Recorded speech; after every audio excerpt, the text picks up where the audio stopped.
प्रश्न पत्र में सही उत्तर के लिए 5 अंक मिलता है। अगर सही करता है तो 5 अंक मिलता है और गलत उत्तर के लिए यानी कि रॉन्ग करेगा तो 2 अंक घटा दिया जाएगा। और एक विद्यार्थी ने सभी प्रश्नों के उत्तर दिया और उसे 69 अंक मिला। अगर टोटल क्वेश्चन का जवाब देता है तो उसको कितना मार्क्स मिलता है? 69। तो 69 में क्या हुआ होगा? सब तो सही नहीं होगा, कुछ गलत, कुछ सही हुआ होगा, कुछ गलत हुआ होगा। गलत मार्क्स क्या हुआ होगा? काट करके मतलब ओवरऑल कितना है? 69। फिर क्या बोला? यदि उसी एक सही उत्तर के लिए अब चेंज कर दिया, पहले सही के लिए 5 मिल रहा था लेकिन अब सही के लिए क्या बोलता है? 4 अंक दिए जाते हैं और एक गलत उत्तर के लिए 1 अंक घटा दिया, रॉन्ग के लिए 1 अंक घटा दिया जाता है तो उसे 84, मतलब इस केस में उसको टोटल कितना मिलता है? 84 मिलता है। तो प्रश्न पत्र में कितने प्रश्न थे? अब देखिए इस क्वेश्चन में क्या समस्या है ना, जो आप यूपीएससी छोड़कर अगर किसी भी एग्जाम में बैठते हैं तो यहां पर टोटल क्वेश्चन की संख्या दे देता है या फिर रॉन्ग का मतलब एक दिया जाता है, जिसे हम वन वेरिएबल्स मान करके बना सकते हैं। अब इसमें समस्या क्या कर दिया, इसमें आपको टोटल क्वेश्चन तो पूछ ही दिया है और साथ में या तो रॉन्ग या फिर सही कितना है वो हमको बताया नहीं है, तो यहां पर हमको 2 वेरिएबल्स मान करके बनाना होगा। और कोई ट्रिक लग सकता है लेकिन एग्जाम में आपको कांसेप्ट से बनाना होगा, तो हमको कितना 2 वेरिएबल्स मानते हैं। तो सबसे पहले मान लेते हैं कि टोटल सही कितना है, क्वेश्चन कितना है? x, और गलत के लिए हम क्या मान लेते हैं? y,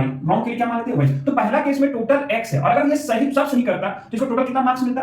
5x। मतलब पहला केस में टोटल क्वेश्चन मान लिया x और सही केस में कितना मिला था? 5, का टोटल कितना मिलता? 5x। लेकिन क्या होगा? गलत भी होगा। अब गलत के लिए इसको कितना माइनस होगा? 2। लेकिन यहां पे याद रखना है कि अगर हम टोटल मार्क्स तो निकाल दिए लेकिन जब वो गलत कर रहा है तो 2 तो लॉस हो रहा है, साथ में 5 जो मिलने वाला था वो भी छूट जा रहा है। मतलब 2 मार्क्स जो मिलने वाला था, जो गलत का तो गलत हुआ ही है, साथ में उसको 5 भी लॉस हुआ है, क्योंकि 5 भी मार्क्स उसको हमको मिलना चाहिए था। तो 5 तो यानी टोटल कितना हो जाएगा? 7। तो रॉन्ग इसमें कितना कर देंगे? 5x माइनस 7y, यानी टोटल y गलत किया तो 7y होगा। और ये पूरा सॉल्व करके मेरा कितना आया? 69। तो ये मेरा पहला इक्वेशन हो गया। अब दूसरा इक्वेशन में यदि उसे एक सही उत्तर के लिए 4, तो फिर अब टोटल क्वेश्चन मेरा कितना था? x, और अगर 4 अगर मिलता तो यहां पे क्या हो जाएगा?